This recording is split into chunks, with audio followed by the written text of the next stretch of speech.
All right, good evening. It's Thursday, May 13th, a couple minutes after 6 o'clock. This is our fifth of six community budget forums with the Hendrick Hudson School District to chat with community members about our proposed budget. As a reminder, our budget vote is Tuesday, May 18th at Frank G. Lindsay Elementary School. You can show up and vote in person. If you would like an absentee ballot, the governor has relaxed the criteria to be eligible for an absentee ballot. So you can email Carmen Koch in the school district, or you could call her at 257-5112 and complete very basic paperwork for a absentee ballot if you choose. And with that, we have Mr. Carson Jacobs with us. Carson is a community member, former board member, and I think he's going to lead us off tonight with our first question. So Carson, have at it. Since our last meeting, I had some chance to do some research. I went on Croton-on-Hudson's website, look at their proposed budget. Their proposed budget is $52 million with 1,551 students. Our proposed budget is $84 million with 2,300. So it's about 750 student difference. Plus, they are in the top 100. The new rankings that came out, I saw in the paper the other day. We've fallen out of that. We used to be in the 100 for Westchester County. So how can we justify paying $34 million more for 750 students? And Croton is getting more bang. They're getting seems to be they're higher achieving. So that's question one. Question two is I went on See Through New York today because there's an article on LoHUD about talking about all the salaries.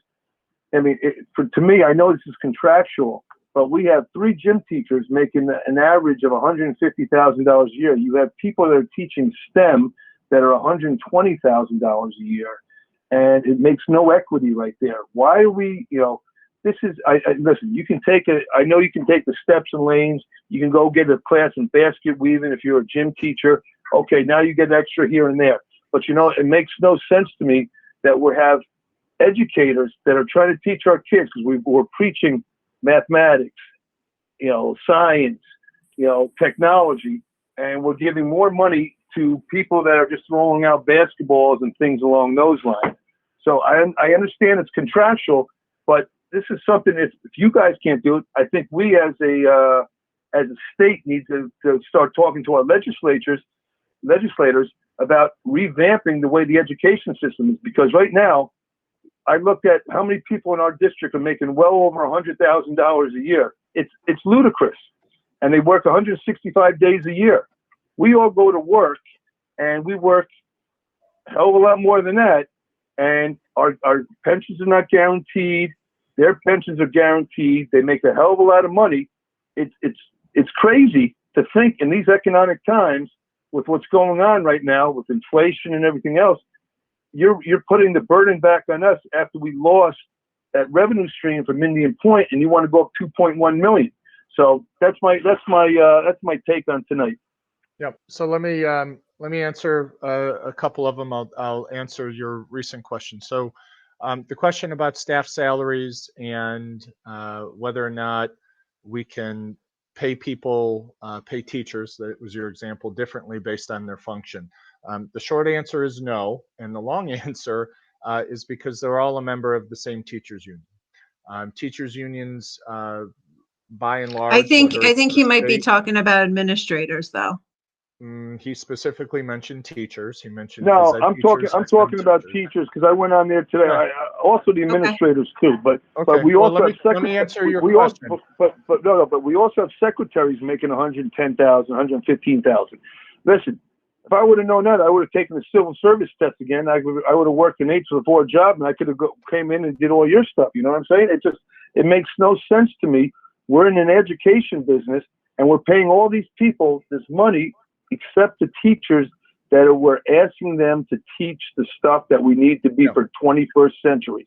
Yep. So let me answer those questions. So New York State law and local teachers unions, including ours, have not agreed through negotiations, whether it's through the state teachers union with the governor or elected officials, or at the local level, Hendrick Hudson district and the teachers, or you name it district and their teachers, to bifurcate or pay, have a differential pay based on their function. I don't think you'll find the teachers union in New York State that has agreed to that, and I don't think you'll find a state in the country that permits a different pay scale based on their function.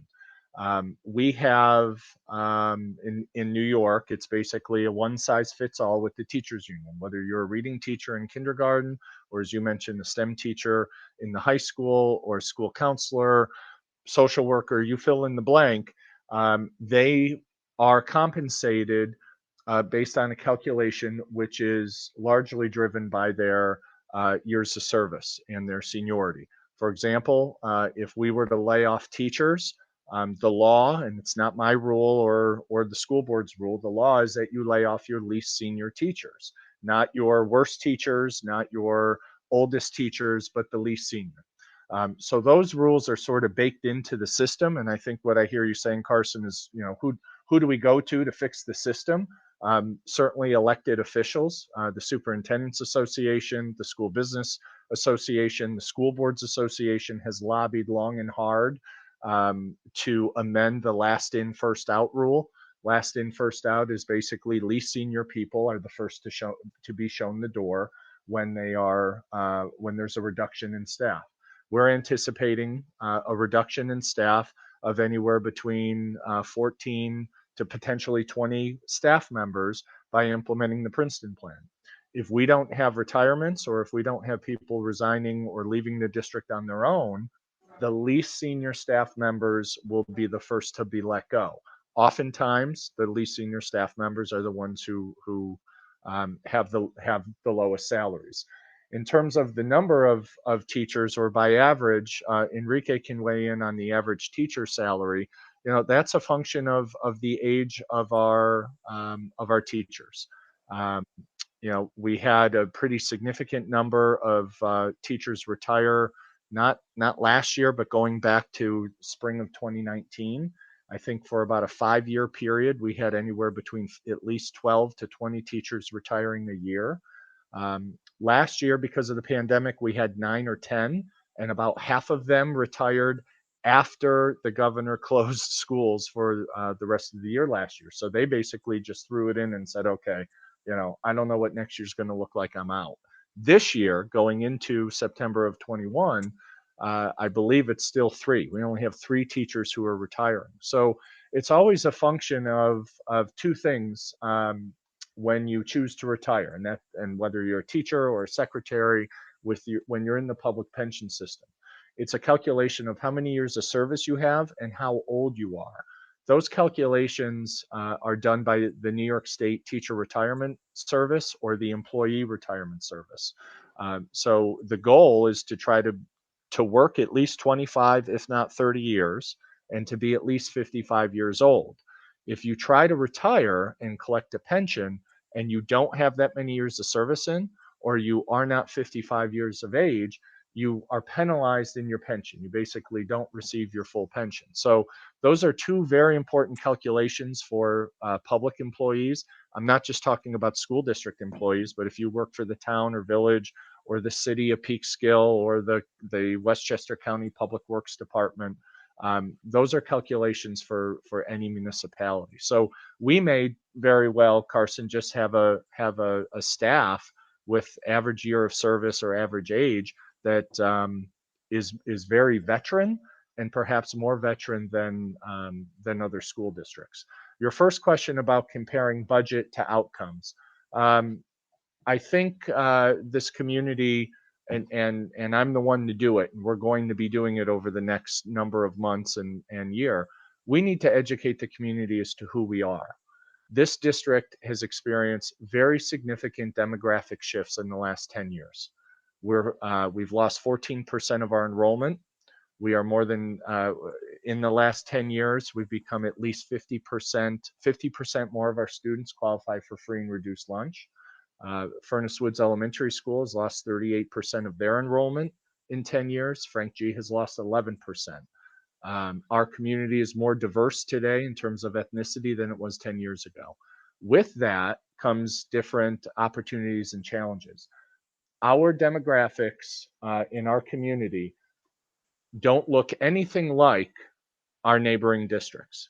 We should not be compared to Croton. We shouldn't be compared to Yorktown. We shouldn't be compared to Peekskill because our demographics are different. The makeup of our kids and the makeup of our community is significantly different.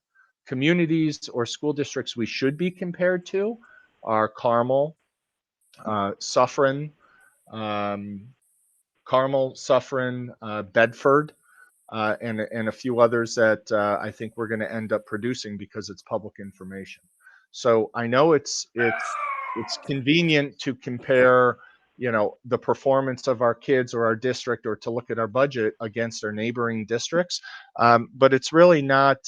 It's not a good analysis because those two communities, our school community and Croton, are largely different in terms of the per pupil expenditure. You're right. We have a bigger budget, perhaps proportionately, than Croton does. I'd also remind everyone that we have more opportunities and more programs for kids than what Croton does. Carson, for example, you were on the board when the district built the ABC program, which is a program for students with autism. That was not a cheap endeavor. And we built that program at the elementary, moved it to the middle school and the high school. Joe, but we received tuition on it, but the outlay. We get money for that. We get some money for it, but it certainly doesn't pay for itself. We also have an academy program at the high school, a school within a school for high school kids that struggle, that need they need a different opportunity. They need a different way of connecting with their peers and their teachers. We have about 4 teachers entirely dedicated to that program, so that we don't have to outsource our kids to both Beasley Fox Meadow or to alternative high schools. We also offer, between AP classes and college level classes, we offer 40 opportunities between AP and college. Croton High School does not. In fact, Croton oftentimes asks us if they can participate in some of our programs. So, we spend more money than other districts per kid, but we spend it on kids. We spend it on programs. 82% of our budget is dedicated to students and student supports. I don't think you'd find that in too many other districts around here. We can certainly have future conversations about reducing those programs. But I would, I'd advise everyone to tread carefully. Everyone wants to, save a few bucks and make sure we're not taxed out of our homes. And I get that. Yet, we have the opportunity, or will have the opportunity, to save $2 million a year in the Princeton plan. And all of a sudden finances weren't a big deal then. We talked about increasing class size at the middle school.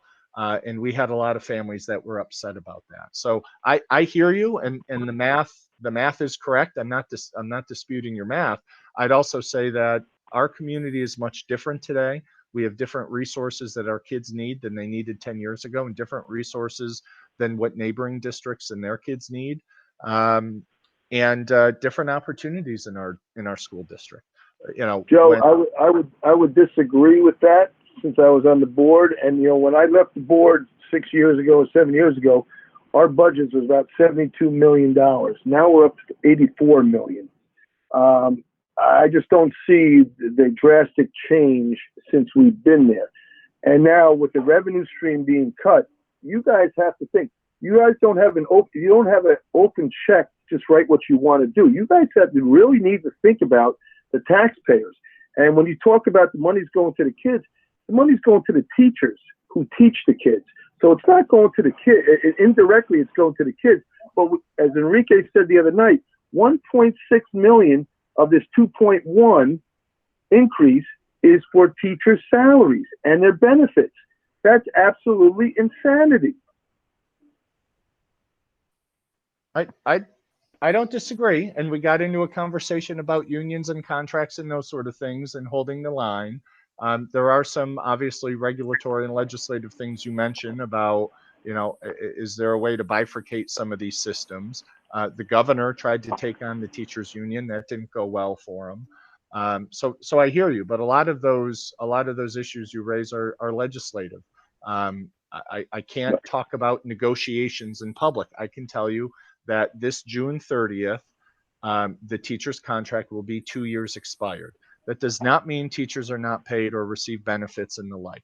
Their former contract rolls over. What it means is that we can't come to an agreement after 2 years on what the future contract should look like. So when people say we need to hold the line and stop writing the big check, there are also consequences to that. And some consequences to that are that you have contracts that are delayed. You have morale, perhaps, that isn't as great as it is as if you have a contract. And you're right, the burden is shifting, Carson. And that's why I believe you were on the board when Indian Point announced their closure. We had to look at our space. We had to look at potentially closing schools. We had to look at moving 5th grade to the middle school. So all of those options have been on the table. I left and I called you to let you know that I heard that. So I was gone already, and I called you before you guys even knew about it because I had a call from someone in Entergy. Yeah. But you know what? The whole thing about the burden right here and morale. These people make good money. What morale do they need to make $135,000 a year and work 165 days a year? You know what I'm saying? It's just the morale should be. They're educators. People used to go into education because they wanted to work with kids. It's not about the money. Right now, it's about the money. I just negotiated a contract, myself and my ownership with the Teamsters. We got rid of the pensions with the team. Imagine that, the Teamsters, the number one union in the country. So we are not responsible to if there's an economic downturn to backfill it like you guys have to do on the TRA. I know that's probably part of the Tribal Act, but these are things that you have to look at. Why should we have to guarantee a teacher a 9% guaranteed pension? None of us in the private sector have parents. We have 401ks. We have all our stuff. These, educators, it's like college. Everybody wants to put a Band-Aid on college by giving away, the debt. Okay. But you know what? The problem is you got to reel in the cost. The professors are too much. Same thing here with us on the local level. We have to reel in the cost because our property taxes are our number one tax. And you know what? Educators just think we should just throw money at them. And listen, teachers deserve it. They work with our kids, but they got to start realizing, and you guys have to start realizing, we just can't afford to keep going up every year. What's going to be next year? 90 million? Come on, it's just, you're gonna put people out of this community. So I'm done talking about it. I got my point across. So I mean, I know I'm not the only one in this community that feels this way right now. So I agree. Thank you. Here's one other thing I want to say is, the administration needs to stop scaring people with this contingency that you're going to get rid of kindergarten and all this other stuff. You guys are scaring people. People are going in the grocery stores and they're talking, saying, I can't believe they're going to get rid of kindergarten. You guys have to stop scaring people, try to get us to pass this budget. Well, so that's it. That's not, but that's the God's honest truth. I mean, kindergarten, band, sports, electives, AP classes, college level classes are non-mandated programs. Those are non-mandated. New York State does not mandate that a child has a kindergarten experience. And so when people say, what would you cut? There's no other place in that budget to find that money. And aren't we getting funding for pre-K? We are. Starting next year? We have the opportunity to receive funding if we implement a program. And isn't that curious? And this goes back to Carson's point. Isn't it curious that kindergarten isn't mandated? Yorktown didn't even move to full day kindergarten until the last 6 or 8 years. All right. So isn't it funny that all of the federal government and state government is pushing kindergarten because it is a proven research-based model to prevent intervention for students down the road.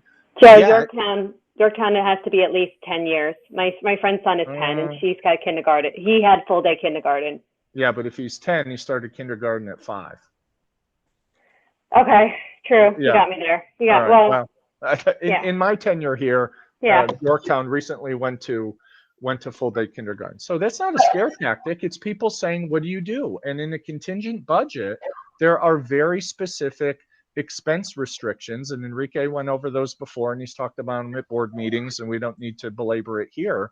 But a contingent budget is basically um, access is a different set of regulations from the New York State Education Department, and they dictate to the school community where you can and where you cannot spend money. There's a second budget after the first budget and then contingent, no? There could be. The board could put out a second budget, or the board could go immediately to contingent.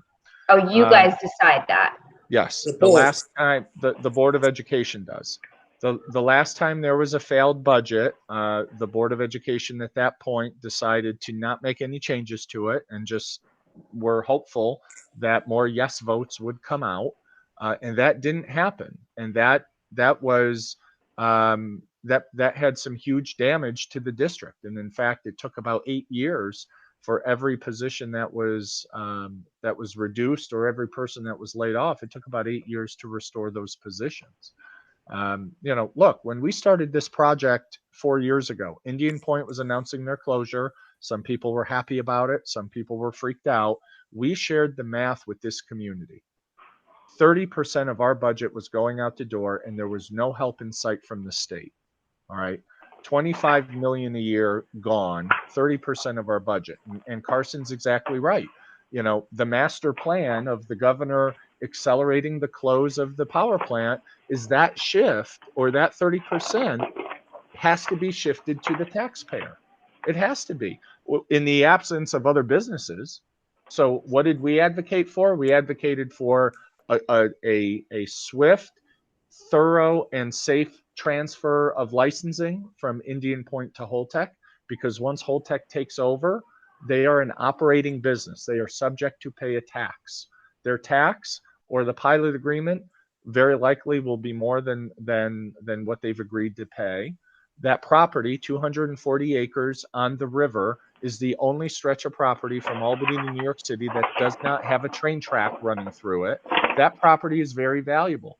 We as a community should have an interest in making sure that campus is decommissioned efficiently and safely, so that property can be turned over for business development. That's the only way to reverse the trend of that 30% of our budget shifting back to all of us. Look, we had it really, really good for a really long time. Joe? And the deal, the deal has expired. Indian Point is gone, and our proper. Well, let me just finish, Dana. Yeah. 4 years ago, when the plant closed, we were projecting tax increases in the neighborhood of 13 and 14%.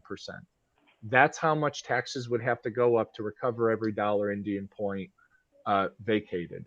We advocated for cessation fund. We advocated for additional money from the county. We advocated for being able to tax the spent nuclear fuel. And we're down from a 14% projected tax increase to a 4.5. Our New York State tax cap is 10.4.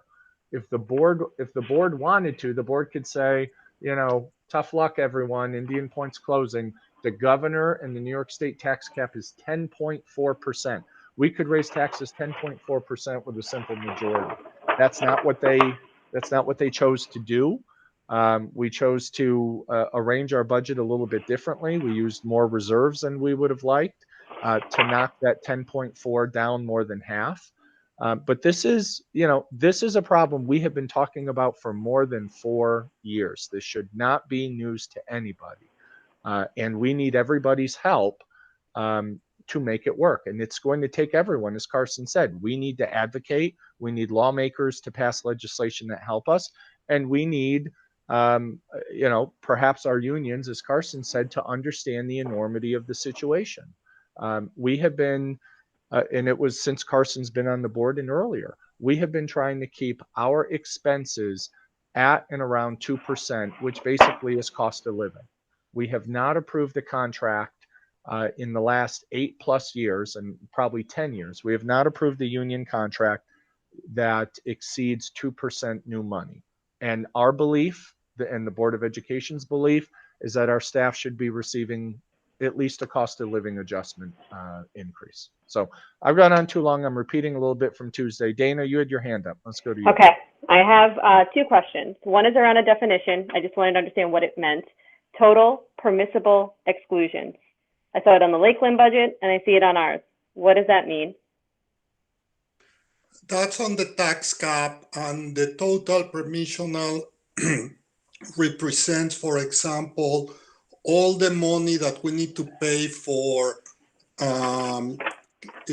capital projects on the bonds. Okay. The capital and the interest. So since it was voted, it comes out of the tax cap. Okay, thank you. Okay, because I noticed ours, we have some, and yes. You know, I was looking at the Lakeland, and I noticed we both had it. Other question is around state aid. So I appreciate seeing the other side of town. You know, no offense here, but state aid in Lakeland is 25%. So we're looking at $42 million for their budget to our only 7%, $6 million. Yes. Why is our state aid so much less? It's not, even if we had half the population of students that Lakeland has, and I know it's a bigger district, Joe, you know, this is not 6 million to 42 is not half. So how do we continue to fight for more state aid?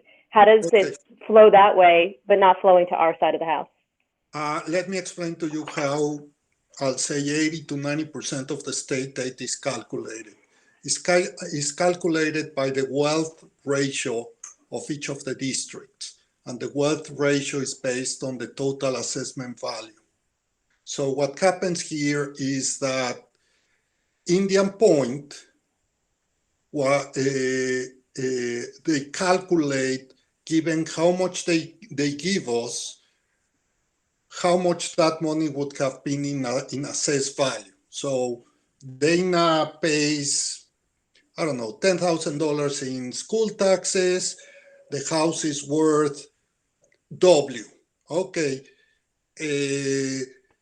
Indian Point is paying 24 million. The assessed value is whatever, W times 10.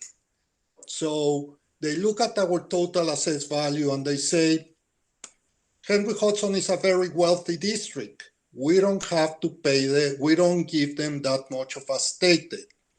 Just to give you an example, not an example, just to show you where we are in the state of New York.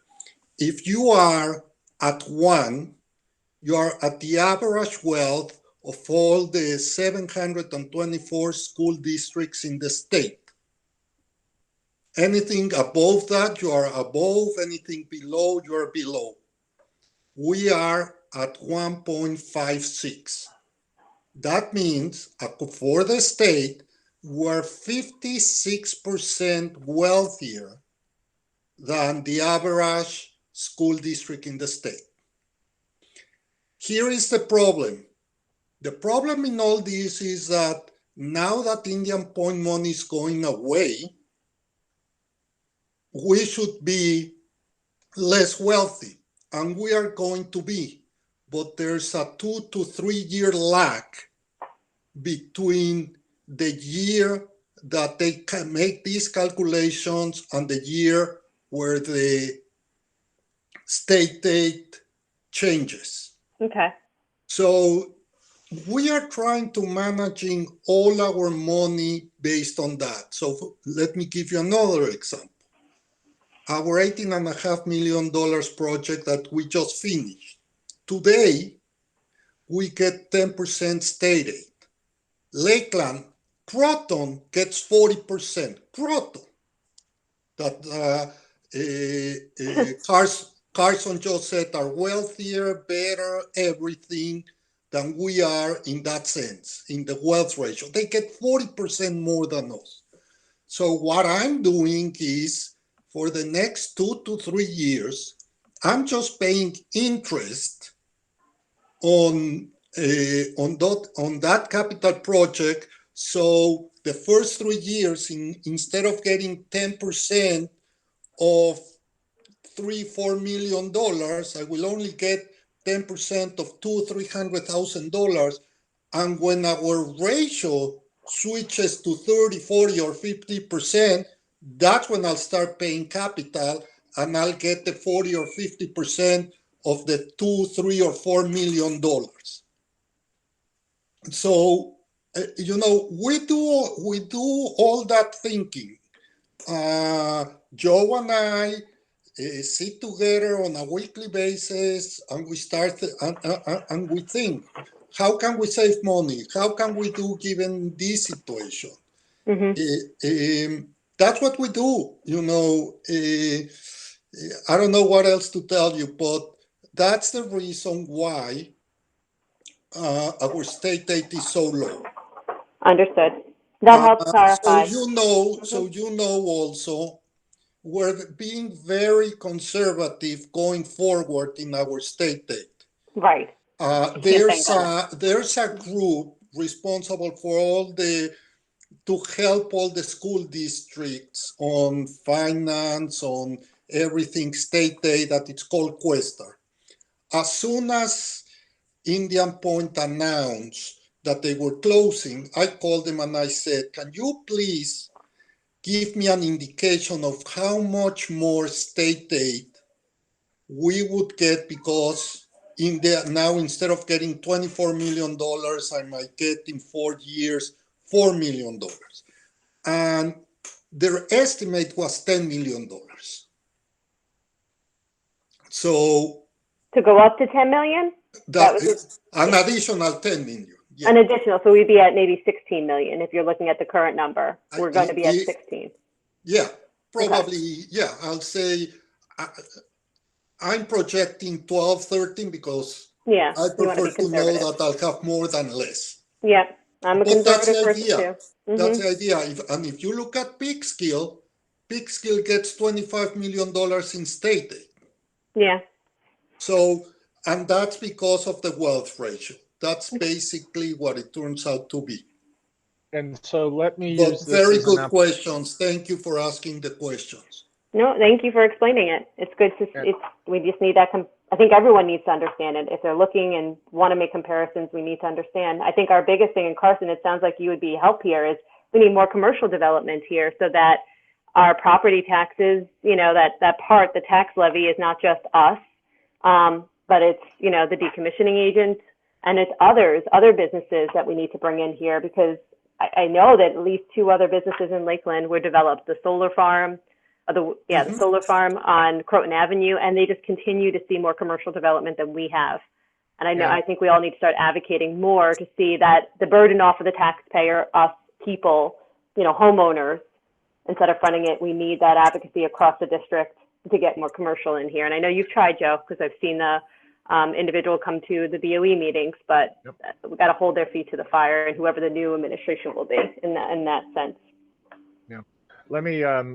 Let me talk a little bit about comparisons. So I mentioned demographics, and I mentioned who we should compare ourselves to. So we polled every school district. We looked at 2 criteria. New York State looks at 2 criteria: poverty rate, basically how many students are considered economically disadvantaged percentage-wise, and how many students are ELL, English language learners. These basically are students who do not speak English as a native language, okay? So these are students in poverty and students who are not proficient in English, okay?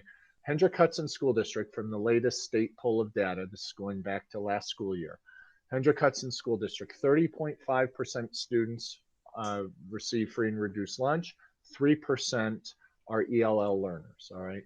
When you compare other districts, even within, I'm gonna say, 12 percentage points less poorer, okay? Croton and Yorktown have economically disadvantaged rates of less than 18.9%. They're not even on the spreadsheet, okay? So we are already 50% poorer, at least 50% poorer than those districts that a lot of our community members like to compare us to. We are 50% poorer than Lakeland. In fact, right on the money. Lakeland, according to this state data, 19.5% of their students are economically disadvantaged, and 1.5% of their students are ELL students. Okay, so when you look at who should we compare ourselves to in terms of outcomes? Carmel is in the ballpark in terms of ELL and economically disadvantaged. So is Suffren. So is Nyack. So is Nanuet. Mayapack would be a reach. Mayapack is 20.6% economically disadvantaged. So it's very, and I'm glad Carson mentioned it, because this has been something that's bugged me for a really long time. We share a border. That's about it. The demographics within our communities are very, very different. No one, everyone wants to compare ourselves to Croton or Yorktown because that helps with the narrative, but they don't want to compare us to Peekskill. We're probably closer to Peekskill demographically than we are Croton. That's just a statistical fact. That is who our community is. And it has gone through a pretty significant shift in the last 10 years. And what educational research has told us for decades is that students that need additional supports because they're in poverty, free and reduced lunch, or that they don't speak English, we are mandated to provide those services. That includes students that are in special education and have an IEP. That includes students that do not speak English and need ENL or ELL services. And those services are mandated to those students, and they're mandated until they test out or until they turn, in some cases, 21 years old. So it's important that we understand the baseline, because it's easy to, as Dana said, she got the Lakeland flyer as well. So it's easy to compare, but we are comparing apples and oranges.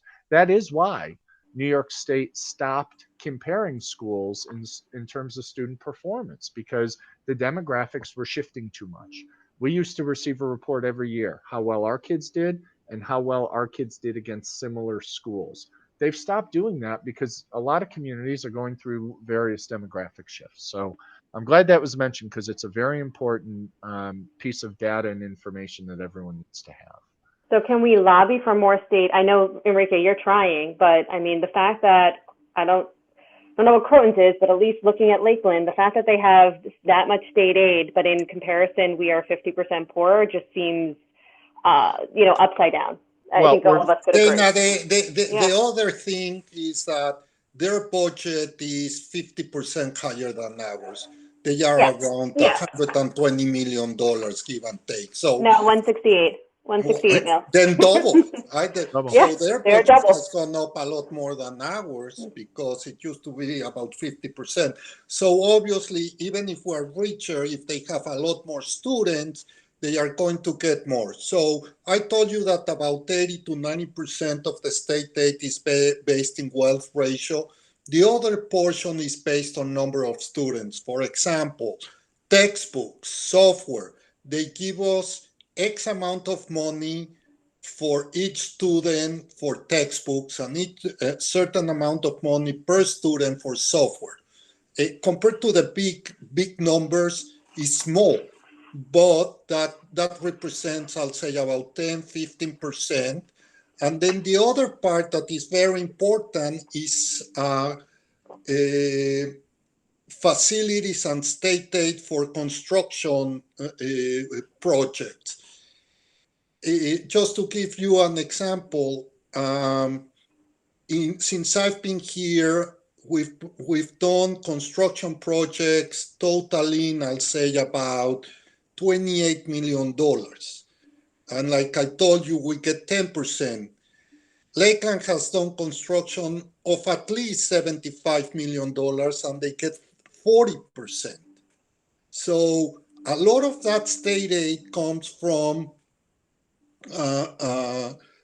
construction state at a much higher rate and not much bigger numbers. So that's why it's also very difficult just by looking at the total state aid.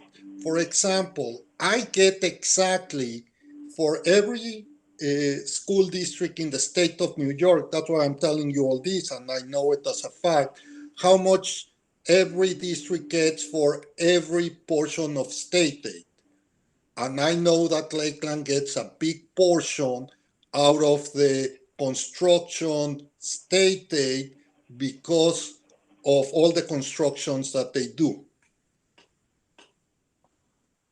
Okay. All right, let's go It doesn't to. seem very apples to apples or equal, or if we want to use the word equity, there's, it doesn't seem very fair that that's what's happening. So again, whatever we can do as a community to lobby, Joe, and Yep. whatever information that our constituents can help with, I think that that's important information to get in all our hands, because we can be loud. We all saw we can be loud recently. So let us be loud for, our children, to the right people that could put some, support us, help us. Absolutely. I'd start with your local elected officials, Sandy Galiff, Pete Harcum. They have done very good work for us, but our situation is different. We're losing a nuclear power plant. $25 million a year is gone. We are recouping some of that, but remember, we had the lowest suburban Westchester tax increases for 8 years. 8 years in a row, it was 1.04%. Why? Because of the strength of the Indian Point pilot. That's why, again, we've been advocating for a swift, safe, and effective transfer of license to Holtec, and we are advocating for a swift, safe execution of decommissioning. There is an opportunity. There's a funding opportunity there, so long as they're doing it safely. That's a big piece of the puzzle. Alexis has her hand up. Yeah, We're going to go to sorry. Alexis, and then we're going to go around the horn real quick because we were trying to keep these to 45 minutes. Yeah, absolutely. And I have Blue Mountain orientation in about 10 minutes, so I have to jump over. But I just want to clarify something.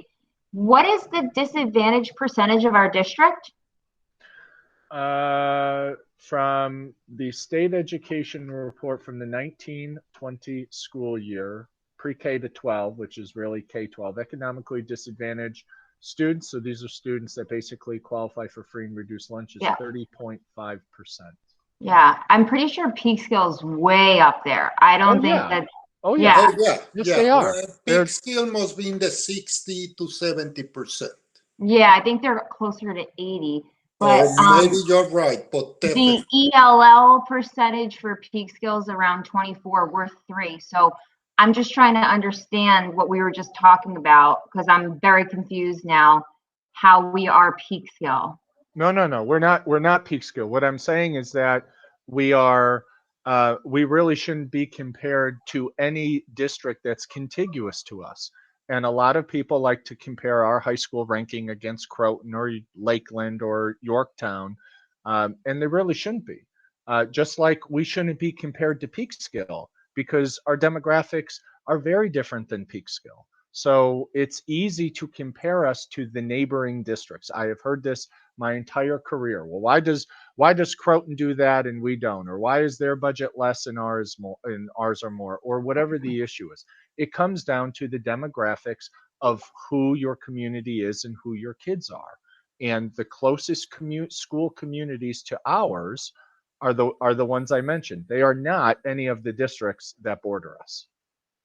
Wait. Joe, you said about 10 minutes ago that we were more similar to Peekskill than Croton and Lakeland. No. We are not more similar to Peekskill. No, we are. No, I think Sarah, he was saying, like, why don't we? I really thought I heard that. No, what I do say is sort of tongue in cheek is, why don't the people who want to compare us to Yorktown and Croton, why don't they compare us to Peekskill?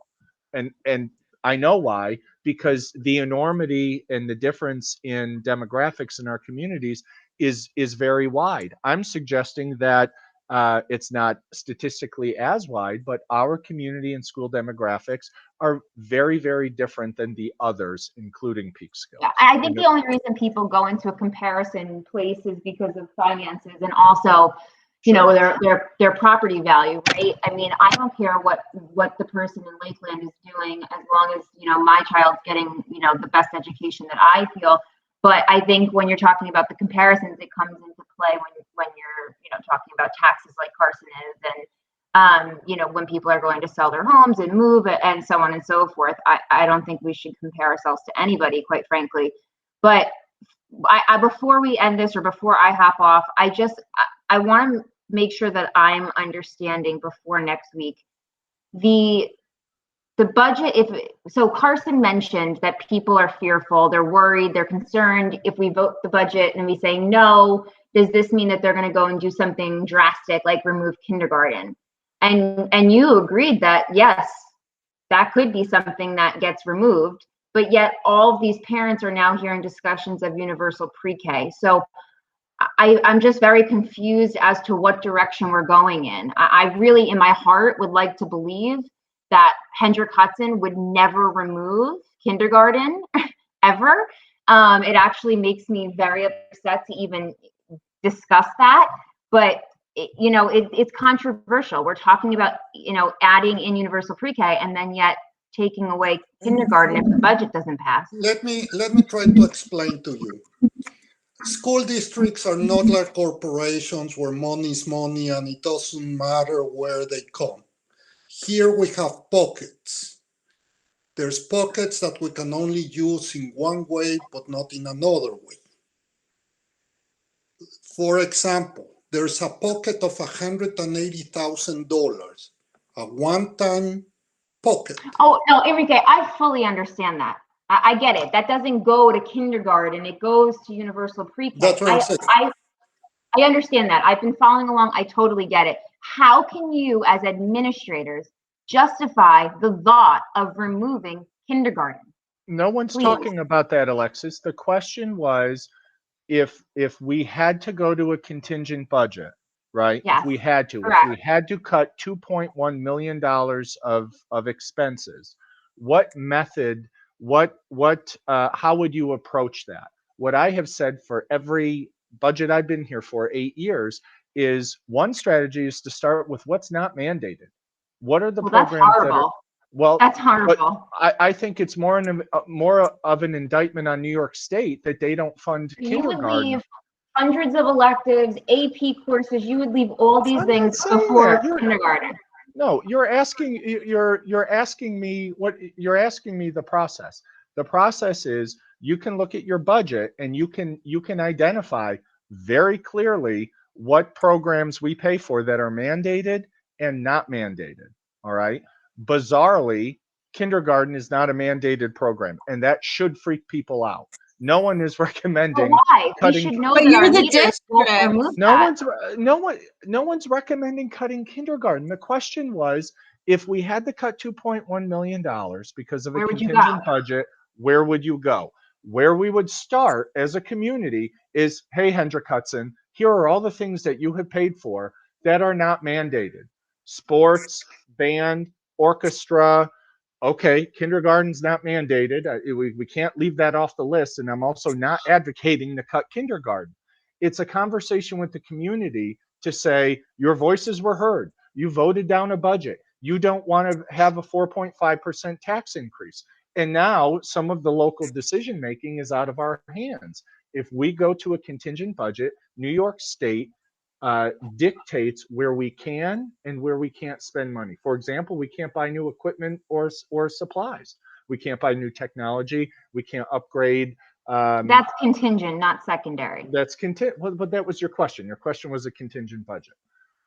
We can't. We have to charge for outdoor or outside use of space, whether it's the PTA or the Boy Scouts or the town of Cortland wants to have open gym. We now have to charge for that.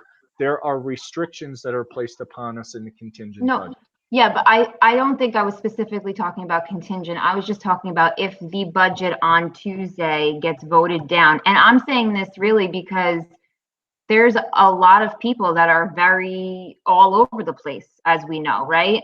And I'm concerned. And I'm not concerned because I plan to vote it down or I plan to do this or that. I'm concerned because I would like to know where we go after that. And where your priorities lie is essentially what my question was. Carson mentioned kindergarten, and that's scary. Yeah, it is scary, and I think it's a failure of our elected officials that there are millions and millions of new money for pre-K, yet New York State hasn't funded kindergarten.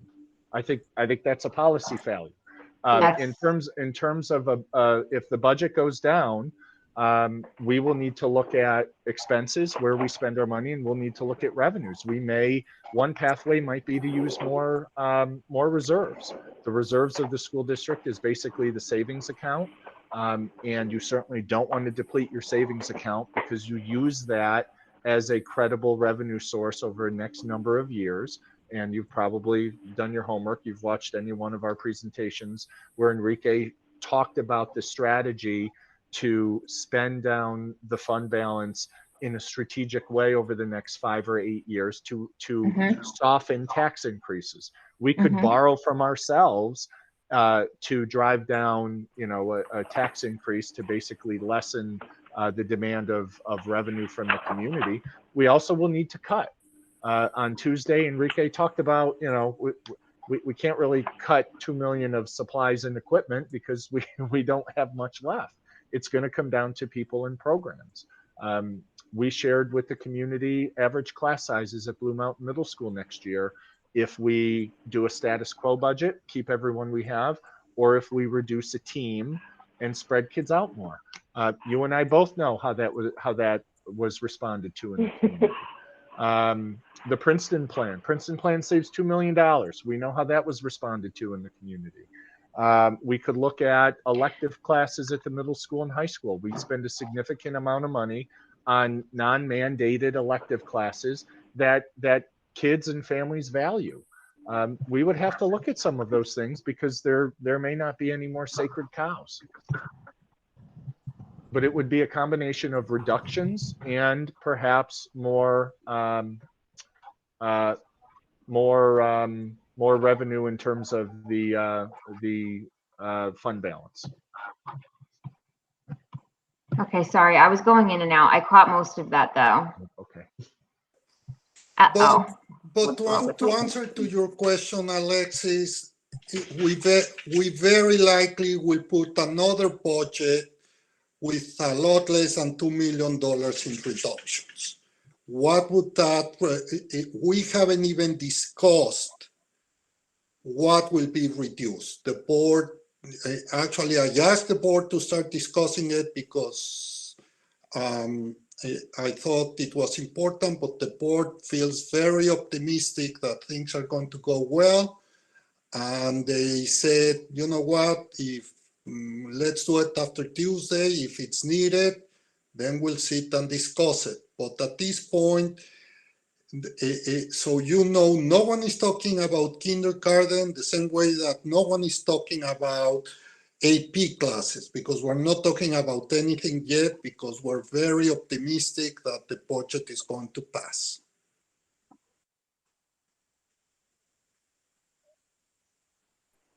Okay, good. Okay, great. I'm sorry you guys are going in and out, but thank you for answering. I have to go to middle school now.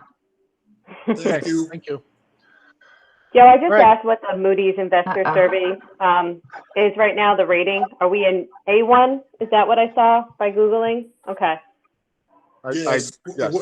For Moody's, we're A1, and for S&P, we are AA plus. Okay. So we're 2 notches below the federal government. Mm-hmm. Thank you. And this is even after Indian Point. We just got re-rated 2-3 months ago, and they kept our A1 plus by Moody's. Yes, I was wondering if that Indian Point made a difference or not for us. So thank you.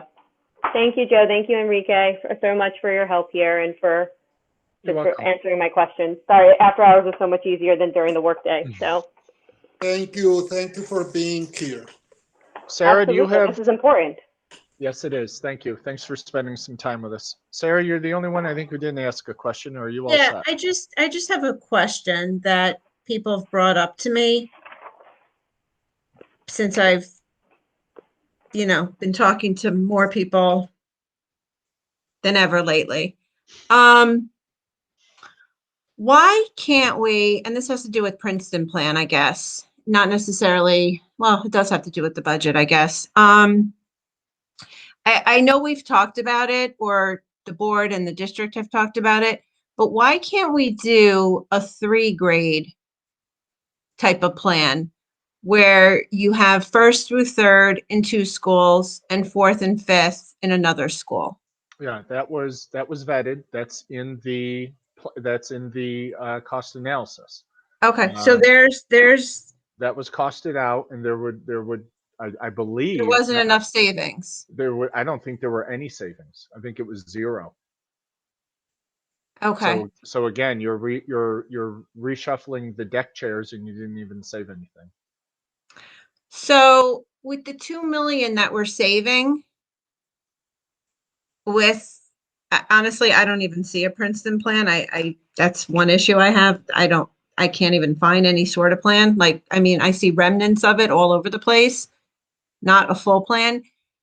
I'm hearing that the Well, 2 hold on. million, No, I've got it. The Princeton plan is a colloquial term in education for but there's different forms of it. grade level schools. It's not a plan like a notebook. It's a plan, meaning a plan of organizing students, not a plan But to there's execute or an different action plan. right, I understand that, but there's different versions of it.